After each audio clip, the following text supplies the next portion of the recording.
আসসালামু আলাইকুম সুপ্রিয় দেশবাসী। আমরা তো মুসলমান, সব সময় আমরা মুসলমানদের পক্ষে কথা শুনতেই স্বাচ্ছন্দ্য বোধ করি এবং খুশি হই। ইরান যেহেতু ইসরায়েলের উপর হামলা করেছে, আমরা এতে অনেক খুশি, কিন্তু আসলে এটা কোনো কাজের কাজ না। ইরান যেগুলো মেরেছে সেটা জর্ডানের আকাশেই 99% ভূপাতিত করে ফেলা হয়েছে।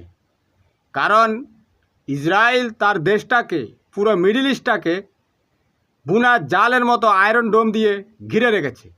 আপনি জাল ফেললে যেরকম একটা মাছ যখন ধাক্কা দেয় বুঝতে পারেন, ঠিক পৃথিবীর যে কোনো দেশ থেকে কোনো ক্ষেপণাস্ত্র বা বিমান যদি ইসরায়েলের আকাশসীমায় প্রবেশ করার আগেই সেটা তারা টের পেয়ে যায় রাডারের মাধ্যমে, এবং আয়রন ডোমের মাধ্যমে অটোমেটিক্যালি সেটাকে তারা ভূপাতিত করে দেয়, যেটা জর্ডানে থেকেই তারা করে দিতে পেরেছে।